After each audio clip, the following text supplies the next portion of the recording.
recording. It's wonderful. And I would like to thank everyone for coming today. My name is Tanya Hertz. I'm the director of the Rec Innovation Lab at San Diego Miramar College. And I am also I'm also a mentor to many of you. I recognize, or a teacher to many of you. I recognize a lot of names here. We appreciate everyone coming from San Diego State University, from Miramar, and just all the entrepreneurs who are here to learn from our very special guest today. We have Stephen Sivitz with us. Now, I want to make sure that we don't have any housekeeping or anything else that you wanted to add, Stephen, Angela, or Vianney. I think it's a good time for me to introduce our guest, Stephen Sivitz. Stephen Sivitz is a director of SCORE San Diego, which is an organization whose main goal is similar to the Regs, where they provide mentorship to businesses in the local community. And Stephen Sivitz is, we're lucky to have him as not only as a SCORE mentor, but as a Rec mentor as well. And I'll hand it off to him. Yeah. Thank you, Stephen, for coming today. Thanks, Stephen. Well, thank you all. And I just want to say special thanks to Tanya and Stephen and the other colleagues, Angela. The Rec has just been a superb organization and environment. I'm lucky enough to be able to working with 3 or 4 of you teams. And I'm very impressed with the quality of thought that's coming out of the individual teams. So I feel privileged to be here today. And let's get on with the actual presentation. Thank you. Thank you, Stephen. Now, so we do have...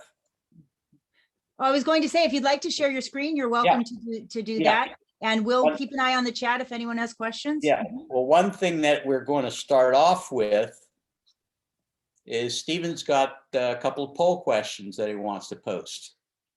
And we're going to take a look at those at the end of the session. But while you're thinking about that, as some of the folks that I've mentored are aware, when I review your decks, the first thing I tell you is the second slide that you have after your title slide is an objective slide. Why are we gathered here today? Okay. And I don't have that objective slide, but I'm going to lay it out for you. You may think you're here to learn and understand what is a product requirements document. That's a subset. My hope is I can provide you with some good ideas on how to be more effective in starting your business and growing your business throughout the process. So, and Stephen, can I just interject one thing in here quickly? Absolutely. It's about the poll. I just wanted to let everybody know we do have a poll that is active right now. I encourage all of you to take it. And just because it doesn't often show up on the recording, I'm just going to read the questions of the poll quickly. So, have you written a PRD, a product requirement document? Yes, no, or I don't even know what it is. And the second question is, how many of you have actually read a product requirement document? So the first one is written, the second one is read. Okay, so if all of you could go in there and answer that poll question, that would be great. And then as soon as we get a couple more responses, we can go ahead and end the poll. So good. Thank you, Tanya. So the product requirement document, that is the title. But as I said, I want to talk to you about little tidbits that can hopefully make your business more effective and efficient as you start thinking about how to put it together. And one thing is, there are a lot of pieces that go into a successful business. These are just a few of them. And this is probably a very small subset. And all of you can absolutely add to this. But these are all pieces that you will all find fold into a successful business. But you'll see that there also is a very important piece that is often missing, and that's documentation. Okay, now that's a pretty broad term. So what are we talking about when we're talking about what documentation is needed for your business? One of the real key documents that you should be, working on and have completed and continuing to update is your business model canvas. Okay, this is the crux of your elevator pitch. Okay, this on one sheet of paper basically tells you what are the 8 or 10 key elements that come together to help your business exist. Then you also need a financial plan. Okay, money comes in, money goes out. How quickly does that money come in? How quickly does that money go out? You need a sales plan. Okay, you got to figure out, are you selling to consumers? Are you selling to businesses? Are you selling online? Are you using third-party distribution partners? Are you going to provide incentives? So a whole plan around your sales activity has to put together. Then the business plan. Okay, this is an interesting one. A lot of people that I coach come to me first off. The first question is how do I find startup money? And number 2, I got to do a business plan. And no, you don't have to do a business plan. Okay, you heard it from me. You only need a business plan when you are going to go to third parties for funding. Okay, business plans are not as important as a lot of people think that they might be. If you're not going to go to third-party partners to gain money, to start up, don't worry about your business plan. Your business model canvas is more important. Then you've also got to have a marketing plan. One plan that's also very frequently overlooked is a partnership agreement. A lot of you have colleagues that are part of your business, friends that are part of your business, but I'll bet you none of you have thought about a partnership agreement. Partnerships agreements, how do we make decisions? Who has the deciding vote? How do we value the company? How does a person exit the company? A lot of those ideas or thoughts need to go into an agreement, because at some point you're going to have to, take advantage of already answering those questions. Customer support.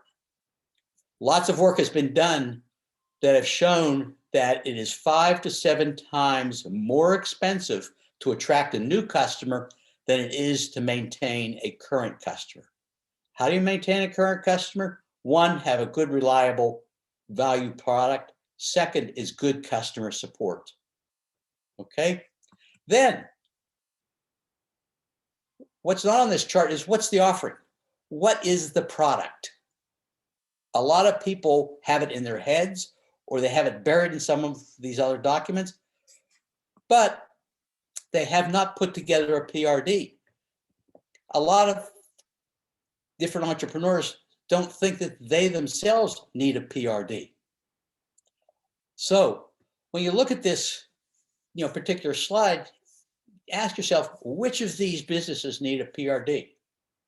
Why would a yoga studio need a PRD? Well, what's the product? Is it just the exercise? Is it the ambiance? Is it the music? Is it the aroma of the space? Is it the exchange of ideas? Those all go into the product of the yoga studio. Okay, so what's often overlooked is every type of business needs a product requirement document. Okay, and what is also not understood is the product requirement document is a first cousin of your market requirement document, but there's distinct differences between the 2 types of documents. The product requirement document, PRD, that deals with what are the product requirements. The MRD deals with what are the market opportunities and what is the market need. Okay, and those are very different, but they are totally integrated and they intersect to making a company or a business successful. So Today, we're just going to talk about the PRD. But you all need to start thinking about the market requirement document.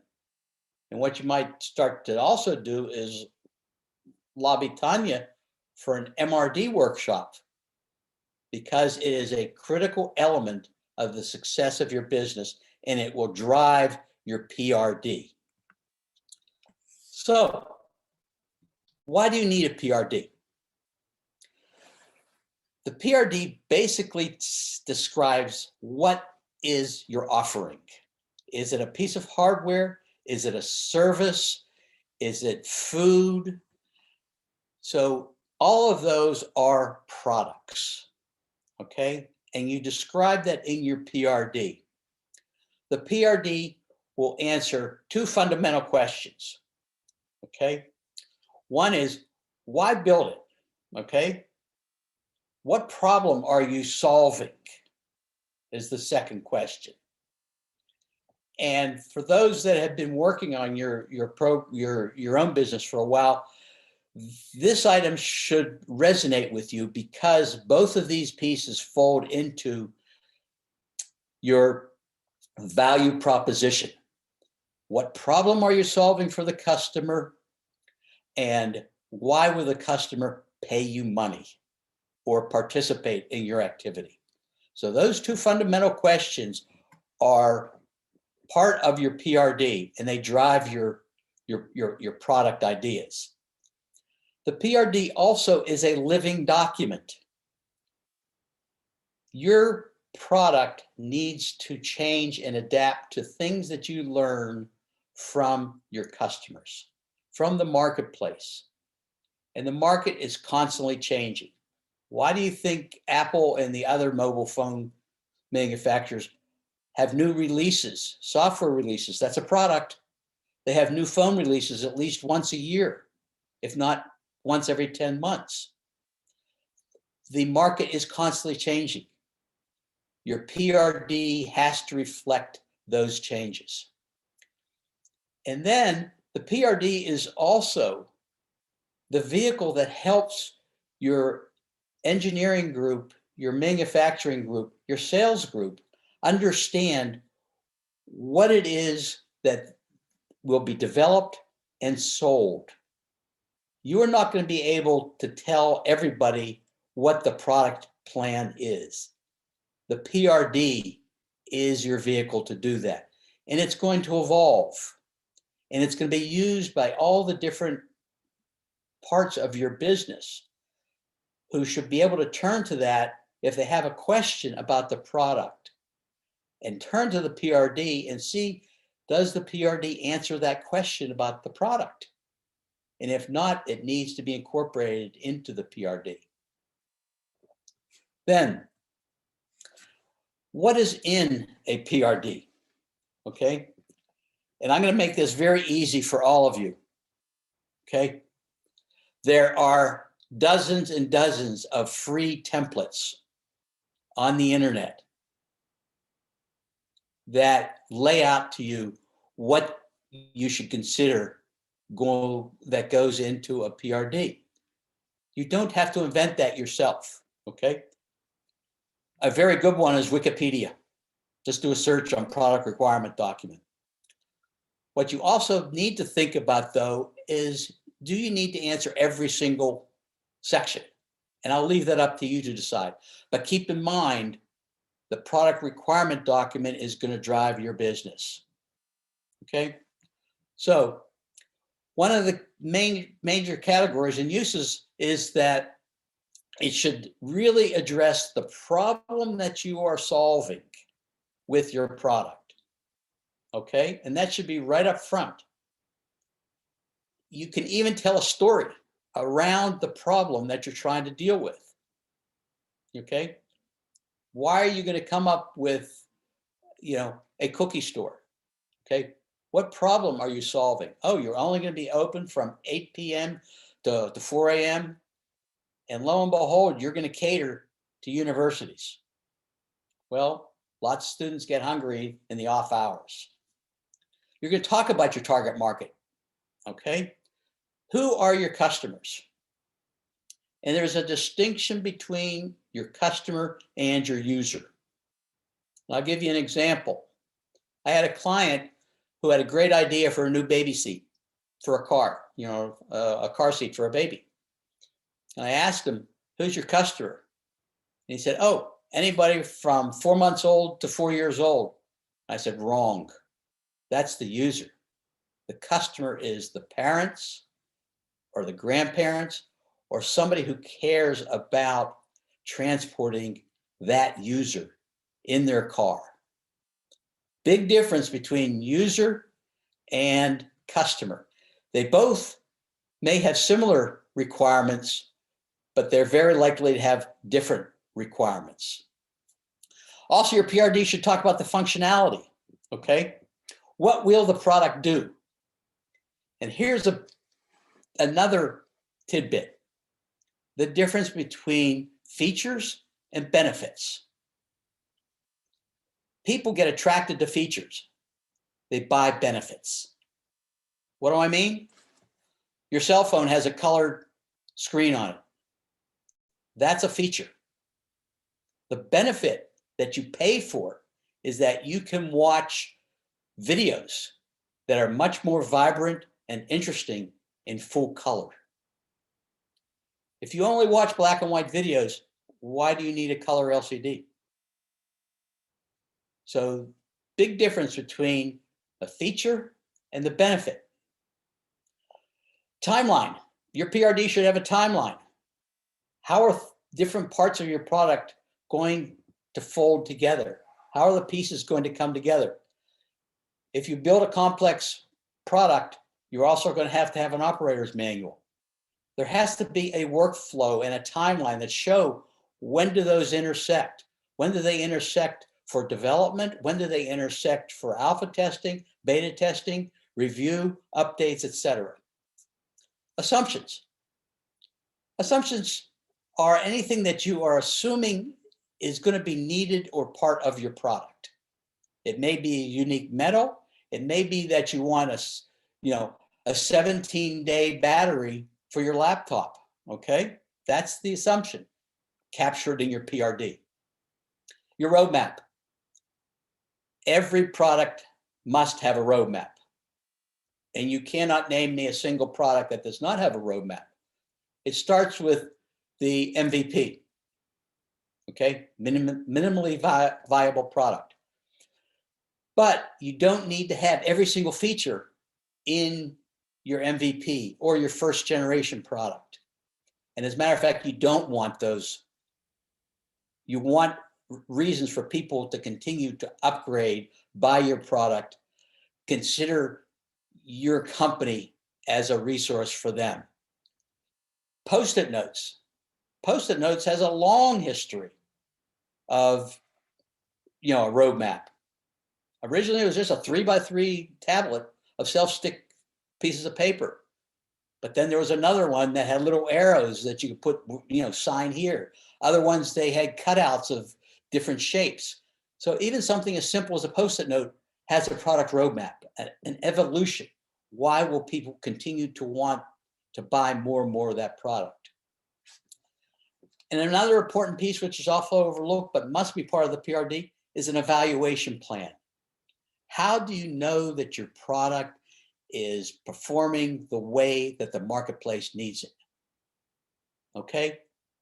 You have to have an evaluation plan that says, when I take that sticky note and I press it against the refrigerator and I take it off and I scribble and write on it again, and I go to put it back on the refrigerator, it's going to stick.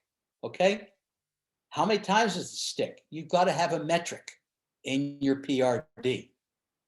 So these are just some of the highlights. Like I said, go to the web. There are lots of good outlines for PRDs. Don't get hung up in the template. You should be thinking about what goes into the PRD. So what are the characteristics of a requirement? Okay. A lot of you folks have thought of a product or a business and the ideas have been internal. Okay. They've been organic. You've thought of them. You thought of this new baby seat. You thought of this new cookie. You thought of this new type of service. Okay. Unfortunately, the requirements need to come from the customer. They should not come from you. And that's where you get into customer discovery and the importance of getting out and talking to your customers. Those people that are going to pay you money for your product. Find out, again, what problem do they have? How can you solve it? What would they like the solution to be? Also, how quickly do they need that solution? Okay. So when you think about your requirements, there's an acronym that is very frequently used. They should be SMART requirements. Okay. First off, they should be very specific. Okay. What are they supposed to achieve? Okay. Be very clear about that. Okay. The baby seat is supposed to stop a child from getting injured. Okay. Second, it's also supposed to keep a child in a particular spot and not be able to move around. Be specific. It has to be measurable. Okay. How can you be sure that that requirement is being executed or fulfilled successfully? Is it achievable? Okay. Can it be done? Yeah, everybody would like a 17-day battery for their phone, but they don't want to have to drag it behind them on a cart. Okay. They still want to be able to put it in their pocket. So is the requirement achievable? Is it realistic? That kind of speaks for itself. Okay. And then time bound. This is, again, the idea is, when should that particular requirement be completed and be available? Is it necessary for your initial product launch? Or do you want to hold that back and use that to stimulate additional sales at a higher price point, or as offering another barrier to entry to your competitors? So each of your requirements should have some sort of designation as to when do you need that particular requirement to be fulfilled and implemented and available to your customers. On the flip side, what's not in a PRD? Now, the PRD is not a technical specification. Okay? The PRD does not direct engineering and manufacturing how to provide a particular capability or feature. Okay? It really says these are the requirements. Okay? The requirement is that that device should be able to be picked up by a 5-year-old with one hand. Okay? The PRD doesn't say that it's made out of lightweight aluminum and only weighs 5 pounds. That's the technical specification. Okay? There's a big difference between them. Engineering, manufacturing, and other development teams will be looking at that PRD and challenging themselves. How can they best answer and fulfill that particular requirement? What makes a PRD good? Okay.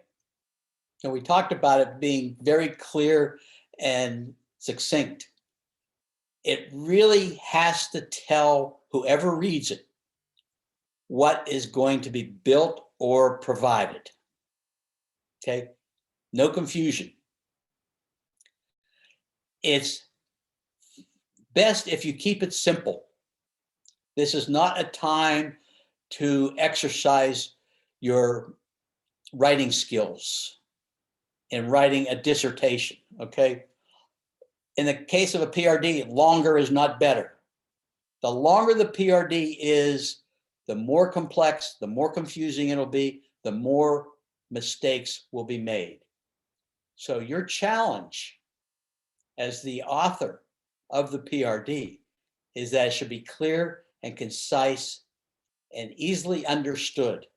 Don't use fancy terms. Don't think that you got to write like an engineer. Hey, it's got to be light. Okay. I'm not going to define what light is, but I am going to tell you it's got to be carried by a 5-year-old with one hand. It's a great idea to also include in your PRDs lots of pictures and drawings.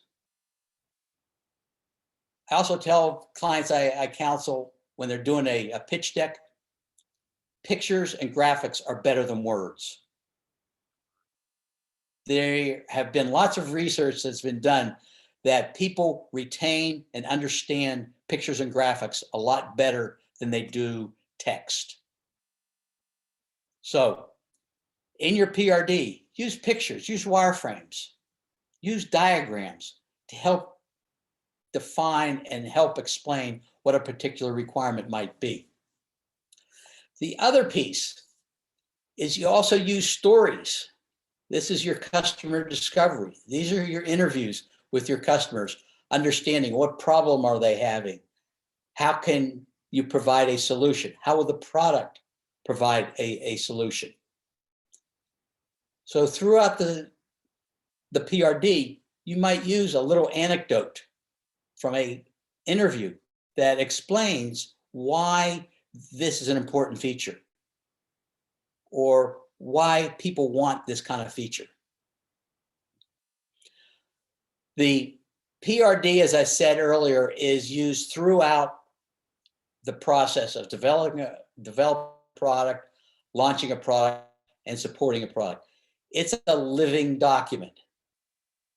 Okay. It should be very clear that it has various iterations and versions, and everybody has to be using the same version, or else you're going to have confusion as to what's going to be delivered. The other important thing is, don't always assume that people know what the product is that you want to build. Many times you, as a product imaginer, as a business founder, will not be directly involved in talking to a key person about what the product is.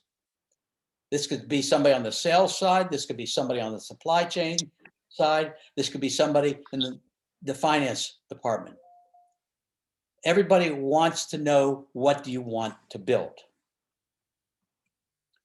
So, do you have a missing link in your planning for your business?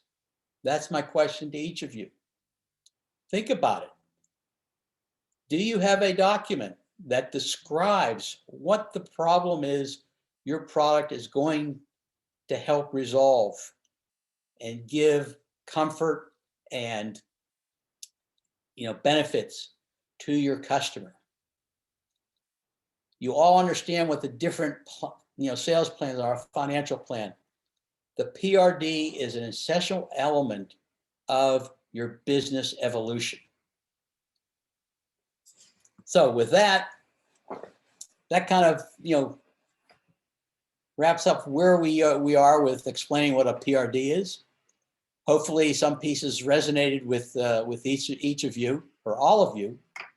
And I'm now open to answering any questions, or if you've got a comment about the idea or the notion or anything that I may have touched on in the presentation.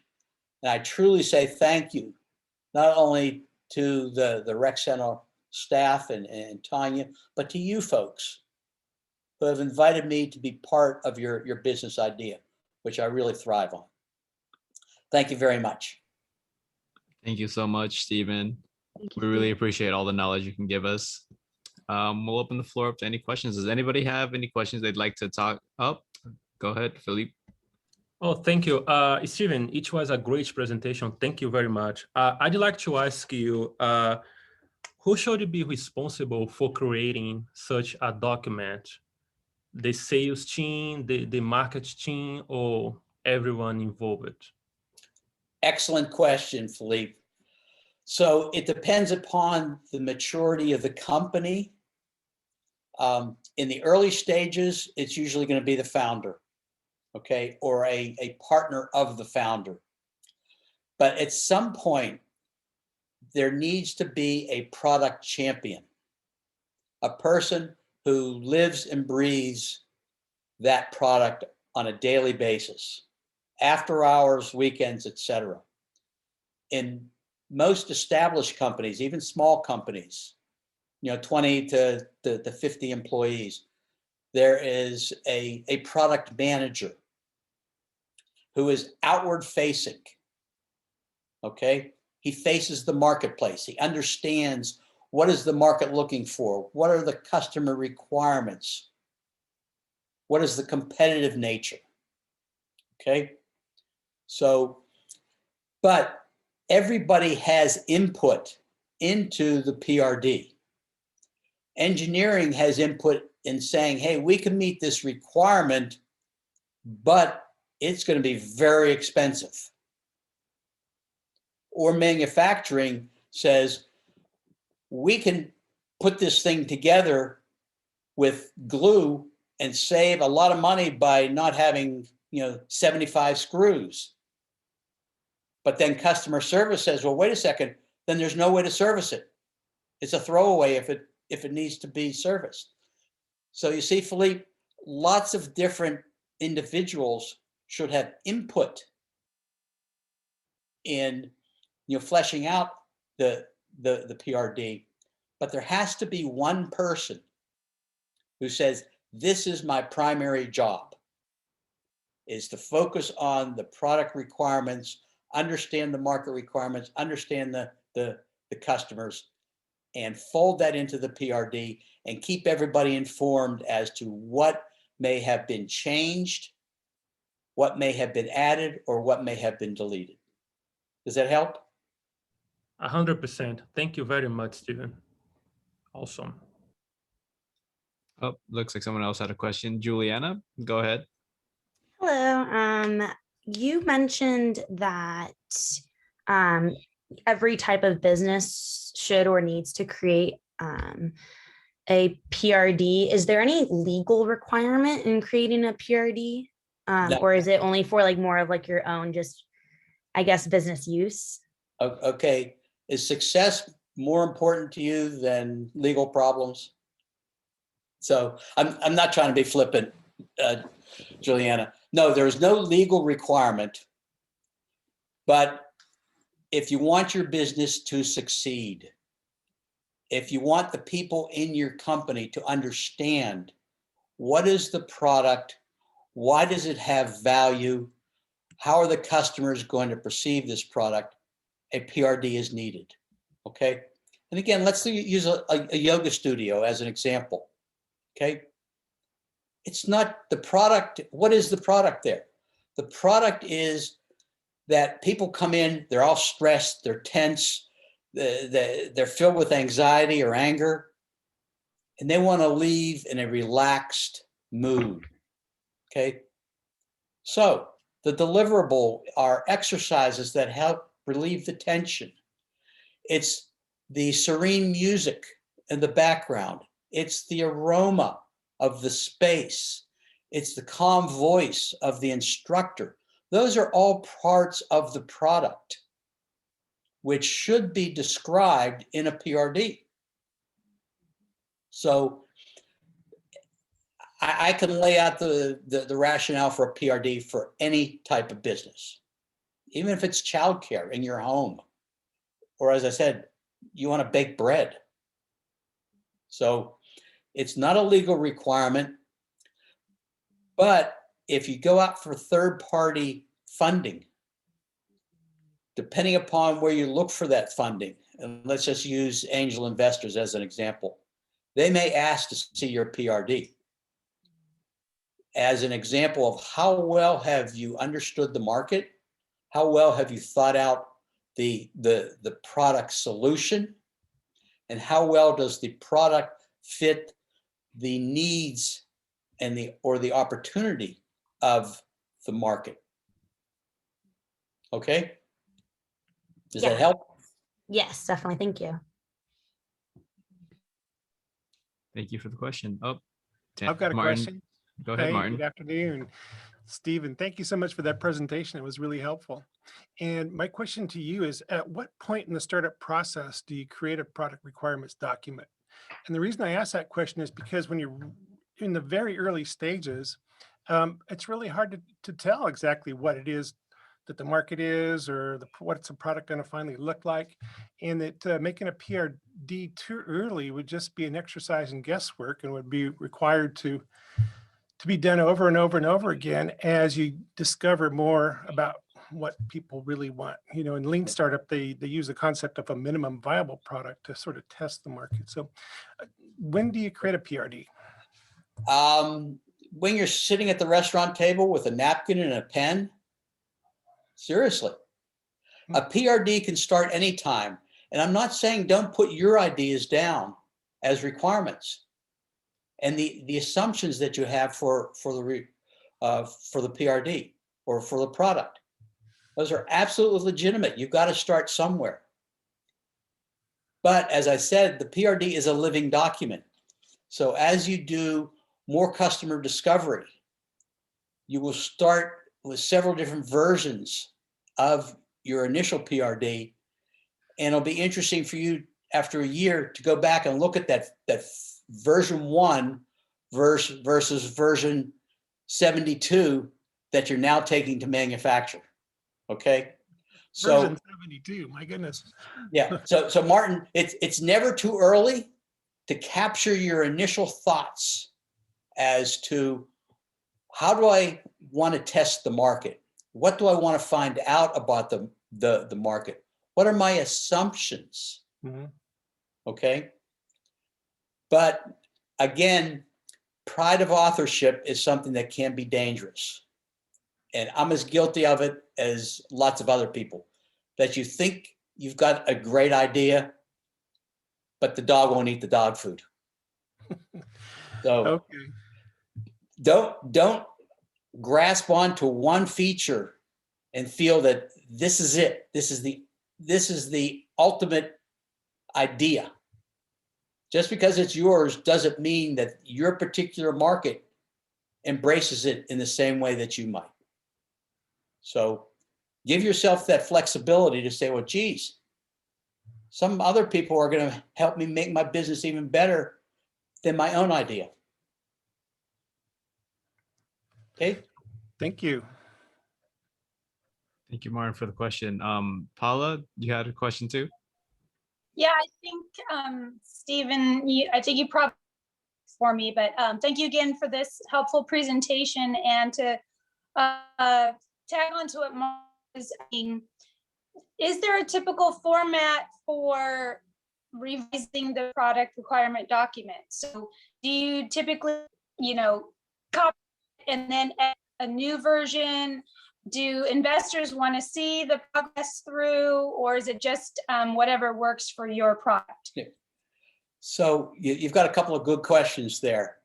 So one, it's important that you understand how are you going to structure your PRD. And that's why I suggest look online. There are a lot of great templates out there and ideas.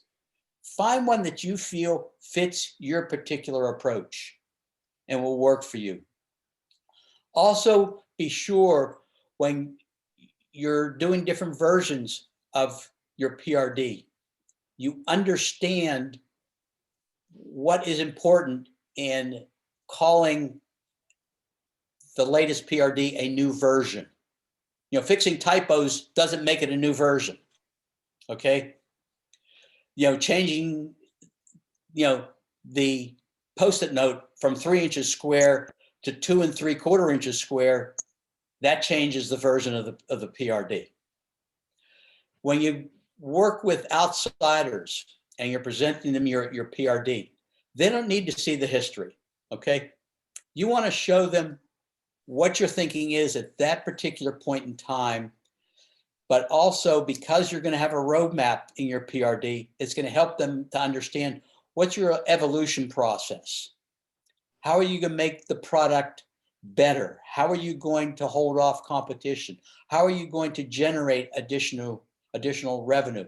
How are you going to expand your market from your initial market segment where your MVP was very suitable to a much broader market. So third parties don't need to see the history. That's all internal. Okay? Thank you. Yeah. Anybody else have any questions? Well, Steve, I have a question on our poll. What did the numbers look like? I can share the results right now. Great. So it looks like most people did not know what, have either not written it, read one, or do not know what it is at all. Although there's a few people who have written and read them in the audience. Good. Okay. So I encourage all of you to, include a PRD as part of your, business evolution effort. And keep in mind that this is something that you will be showing to others, and it will help them appreciate the work and the direction that you're undertaking. So I thank you all for attending.